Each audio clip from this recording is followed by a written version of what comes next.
This person says, Thomas had a really messed up life, which explains his rebellious views on everything.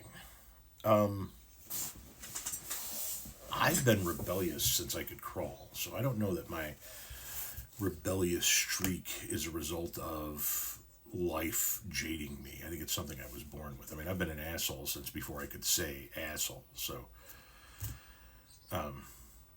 that's the first thing I would say. The second thing is, yeah, I've had a messed up life, and I've had a glorious life altogether.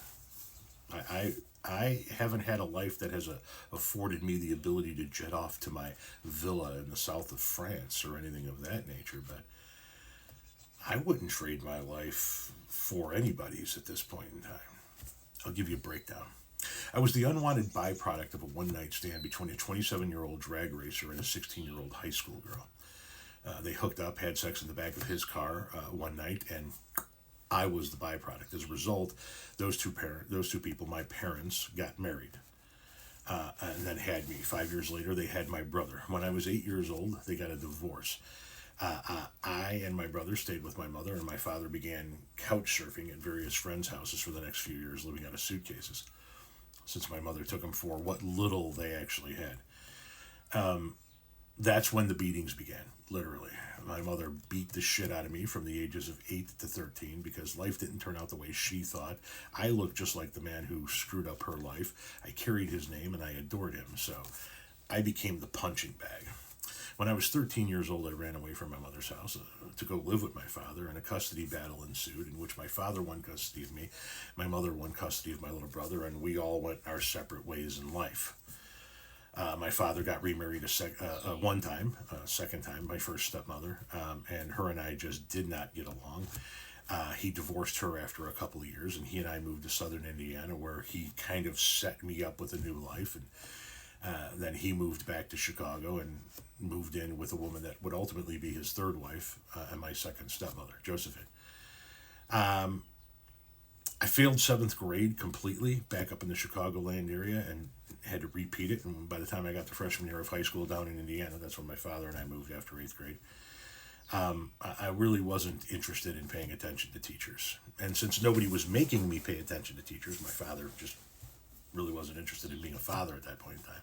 He was more interested in working and getting himself back up to Chicago, which he did, and then proceeded to leave me alone down there at the age of 15. I could do whatever the hell I wanted, so I also didn't have to do anything I didn't want to do, so I didn't do schoolwork. So I finished my freshman year with 1.5 credits, didn't attend my sophomore year for the first 6 weeks, and then showed up to turn in my books and drop out.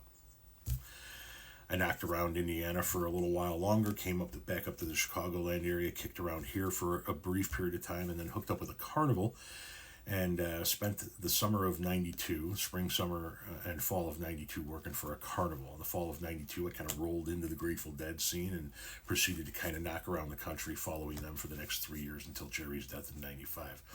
At that point in time, I fell ass backwards into a landscape job. Started mowing lawns in the suburbs of Chicago. Didn't even know that that was a job. I turned that into a 26-year career. The first 20 of which I worked for other companies. The last 6, I had my own company. At some point in time along there, I met my wife. We had 3 kids, bought a house. I ultimately, as I said, had my own company for about 6 years, and then retired early at the age of 45 because of my wife's accelerated income level. For the next several years, I proceeded to build a Facebook following, host a few podcasts, write a couple of books, which I'll tell you about here momentarily.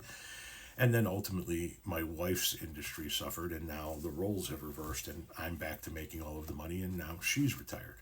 Along the way, we found out I had a child that I didn't know existed, who was married and had 2 grandkids, so we instantaneously became parents of 3, and went from being parents of 3 to being parents of 4 with 2 grandchildren overnight.